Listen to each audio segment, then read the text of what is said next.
Hi everyone, este video es para el tema de Passive Voice, tiene que ver con quinto año y primero vamos a introducir eh, los usos que tiene este tiempo muy específico, ¿sí? En relación a su aplicación.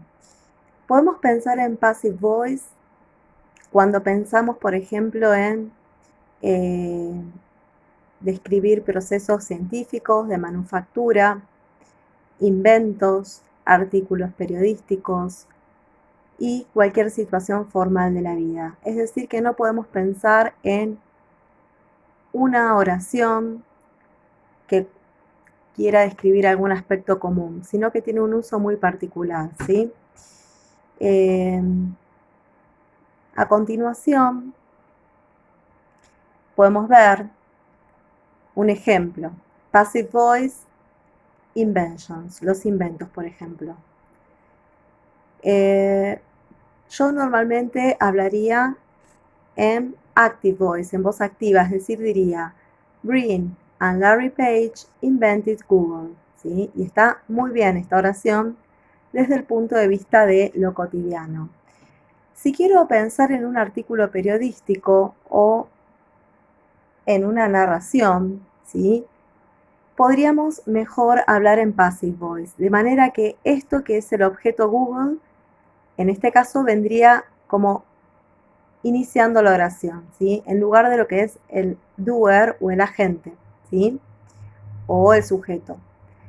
Luego pensaría en was invented, ¿sí? Estamos hablando de que invented pasaría a was invented. Fue inventado. By Brin and Larry Page. Y ahí estaríamos diciendo a lo último recién el hacedor, el agente que realizó este invento de Google en este caso, ¿sí? Entonces queda claramente una estructura de tipo object iniciando la oración, el verb, que sería un verb en participle, con un anterior verb to be, y a lo último, the doer o el hacedor de esa acción. Vamos a pasar a otro ejemplo. En este caso vamos a hablar en present simple, ¿sí? Y esta oración nos plantea otra empresa, ¿sí? Y la acción de vender. Yo puedo decir Samsung Company sells over 3,000 cell phones a day. Y estoy perfectamente hablando de las ventas de esta empresa, ¿no? Ahora, si yo puedo pensarlo y contarlo de una forma un poco más formal, yo diría, primero el objeto, que está al último de la oración, pasaría encabezando y abriendo la oración, y en este caso diría, over 3,000 cell phones are sold by Samsung Company a day, ¿sí? Más de 3.000 celulares son vendidos por la empresa Samsung al día. De manera que me queda el object iniciando la oración, el verb en forma de participle con un verbo to be, que en este caso es present, y recién a lo último estaríamos hablando de quién lo hace, que en este caso es la empresa Samsung. Por eso digo by Samsung Company, por esa empresa. Ese sería un ejemplo del present. Ahora a continuación podemos pensar otra acción, en este caso es un descubrimiento, ¿sí? Científico, donde si yo tengo que hacer un reporte periodístico, preferiría hablar en passive voice, como dije antes. Entonces, una oración común que sería activa podría pensarse como Scientists have discovered the vaccination to cure of the COVID-19. Una oración común, ¿sí? Donde empezaría normalmente con el sujeto, doer o también llamado agent, el verb y por último el object. Si yo quiero claramente armar un informe, va a ser un poco más formal. Por lo tanto, acá va a convenir hablar en passive, que sería nuestro tema. Donde the vaccination to the cure sería el object de la oración. Has been found sería el verb to be, respetando la misma línea de tiempo. Si yo hablé acá en present perfect, acá también voy a seguir con present perfect. Has been found by scientists. Y finalmente, a lo último, tengo que hablar de quién lo hace, ¿sí? Estaríamos hablando acá del tercer tipo de tiempo, de este passive voice, que sería present perfect. En todo momento yo estoy respetando claramente el tiempo verbal cuando hago el pasaje de una oración active a una oración passive, ¿sí? Entonces, la estructura de passive me estaría quedando como algo así. Object, iniciando esa oración, un verb to be, en segundo lugar, un passive voice, en tercer lugar, y por último, el agente.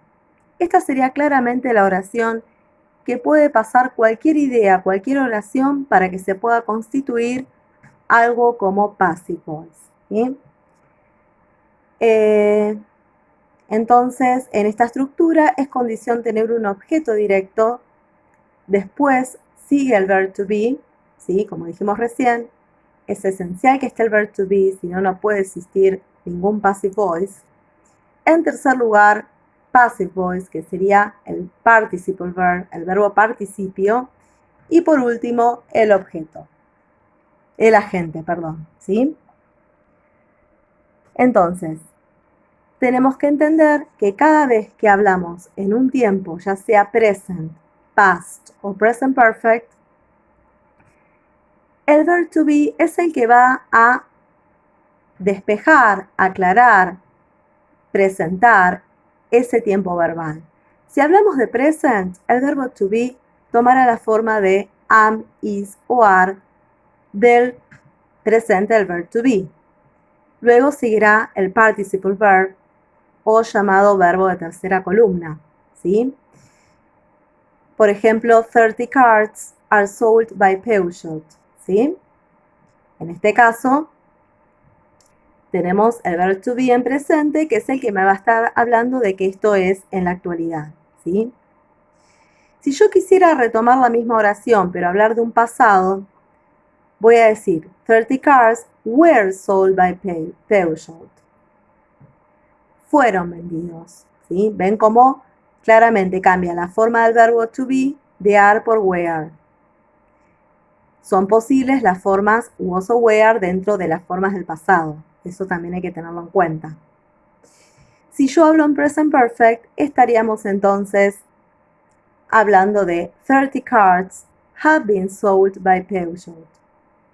Entonces, have o has been armarían la forma present perfect de ese verbo to be y se uniría al participio de por sí del verbo principal de esa oración, que también sería participio, ¿no? Bueno, a partir de estos ejemplos de este video vamos a trabajar con algunos artículos que van a encontrar en Classroom, ¿sí? Para empezar a trabajar textos, diálogos en relación a este tema. Estamos hablando y espero que les haya servido.